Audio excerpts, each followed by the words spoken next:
It was a big weekend of a lot of things happening, rolling out of the Friday into this early Monday as I record this message here. And a lot of things happened. So many we can't really talk about, especially in our things you might have heard for today. 10 stories, 2 extra stories. Couldn't get it all in, and we aren't talking about this right here. But there's a very big football story that almost got missed in the mix with so many things to kind of get there to our conversational. We're going to give extra time for this one right here because it is a great showing or a bad showing based on your perspective.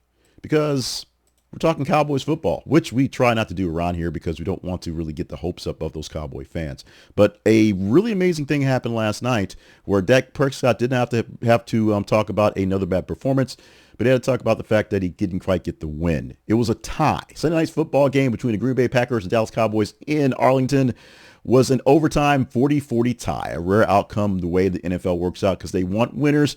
And it was also extra drama on the night because Micah Parsons made his turn back to Dallas after being traded to Green Bay just a month ago. Season starts and you trade one of your best players, and now you have to face the consequences. The consequences is an odd score and an odd night for the night. Now, both Dak Prescott and Jordan Love really went out other ways to show who might be better. Both of them over 300 yards throwing. Both of them 3 touchdowns apiece.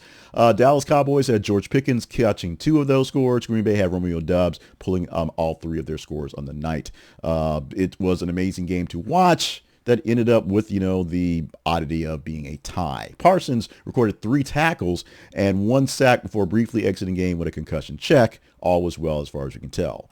Now, the lead shifted multiple times in the second half as Dallas forced overtime with a 53-yard field goal as regulation ended. But in OT, both teams settled for matching field goals, with Aubrey hitting a 22-yard and then McManus hitting 34. And no touchdowns, which made the tie. Both teams get a chance to score. First one to basically get a touchdown and not return it gets a win, and with 2 field goals, it wasn't even possible. Parsons sacked Prescott near the goal line in OT, helping stall the Cowboys' drive and showing maybe guys should have kept me for a couple more seasons. And it's not just any tie, it's a scoregami, baby. First time ever, 40-40 NFL history. Put that down in the notes. It's going to be a big deal for folks going forward, except for the Cowboys, who, of course, kind of needed a win. So the first tie the Cowboys had since 1969, and it ranks the highest scoring tie ever, one of the highest scoring ties ever in the history of the game. Parsons' return was a focal point to the whole scene. It brought up all the drama, and it, of course, was welcomed by fans and the emotions that he had in taking it, what was going on, and being scrutinized by the media for the trade and how things were handled. He said afterwards that he felt like he was giving them his best shot, that being both the Cowboys and the Green Bay in the actual game. Both teams walked away knowing that no one won, which is a bad thing, and no one is satisfied.